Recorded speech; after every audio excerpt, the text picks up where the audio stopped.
সরস্বতী পুজোর দিন সকালে মর্মান্তিক দুর্ঘটনা লেদার কমপ্লেক্সে। ড্রেনের পাইপলাইন পরিষ্কার করতে গিয়ে কেএমডি এর 3 শ্রমিকের মৃত্যু। 3 সাফাই কর্মীর নাম ফারজেম শেখ, হাসি শেখ এবং সুমন সর্দার। প্রায় 10 ফুট গভীর ম্যানহোলে কিভাবে শ্রমিক নামিয়ে পরিষ্কার, কেএমডি এর ভূমিকায় উঠছে প্রশ্ন।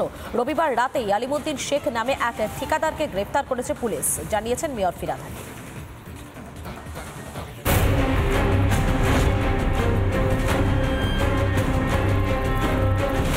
মাটির নিচে ড্রেনের পাইপলাইন পরিষ্কার করার কাজ করতে নেমে মৃত্যু হলো কেএমডি এর 3 শ্রমিকের। মর্মান্তিক ঘটনা বানতলার লেদার কমপ্লেক্সে। পাইপলাইনে কাজ করতে গিয়ে তারা পাইপলাইনের ভেতরে ঢোকেন এবং তারপরে বিষাক্ত গ্যাসে শ্বাস আটকে মৃত্যু হয়েছে তাদের, এমনটাই এখনো পর্যন্ত পুলিশের প্রাথমিক অনুমান। একদিকে আবর্জনায় পরিপূর্ণ জমা জল আর অন্যদিকে বিভিন্ন কেমিক্যালের মিশ্রণে নর্দমার জলে বিষ। তা থেকেই ছড়িয়েছিল দূষণ বলে প্রাথমিকভাবে মনে করা হচ্ছে। প্রথমে একজন শ্রমিক ম্যানহোলে পাইপলাইন পরিষ্কার করতে নামলে সেখানেই তার মৃত্যু হয়।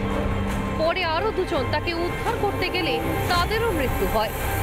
আর কদিন পরেই রাজ্যের শিল্প সম্মেলন বেঙ্গল গ্লোবাল বিজনেস সামিট। তার আগেই রাজ্যের শিল্প মানচিত্রের অন্যতম গুরুত্বপূর্ণ জায়গা লেদার কমপ্লেক্স বা বানতলা চর্মনগরীতে 3 জন শ্রমিক ড্রেনেজের কাজ করতে গিয়ে তাদের মৃত্যু হলো। এই ঘটনায় রীতিমতো ছড়িয়ে পড়েছে আতঙ্ক। তবে মৃতদের পরিবারকে 10 লক্ষ টাকা করে ক্ষতিপূরণের ঘোষণা করেছেন কলকাতার মেয়র। মুখ্যমন্ত্রীর নির্দেশ অনুযায়ী তাদের কম্পেনসেশন আমরা দেব 10 লাখ টাকা করে। আমি নিশ্চিতভাবে ইনকোয়ারি করব এবং আমাদের থানার বড়বাবু আছেন, উনিও ইনকোয়ারি করবেন যে কজ অফ ডেথটা কি।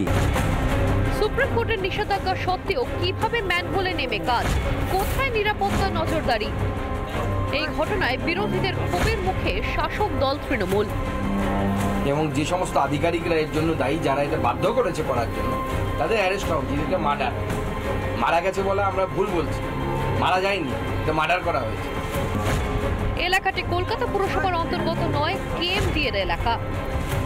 সেখানে ঠিকা শ্রমিকদের চুক্তি ভিত্তিতে কারা নিয়োগ করে, কিভাবে নিয়োগ করা হয় সেসব নিয়ে প্রশ্ন তো থাকছেই। তার সঙ্গে মৃতদের পরিবার পিছু 10 লক্ষ টাকা আর্থিক সাহায্যের ঘোষণা করে কি দায় সারবেন কলকাতার মেয়র ও নগর উন্নয়ন মন্ত্রী? বানতলা চর্মনগরীতে সম্পূর্ণ অসুরক্ষিতভাবে কাজ করতে আসা 3 জন শ্রমিকের মৃত্যু আরও একবার প্রশ্ন তুলে দিল।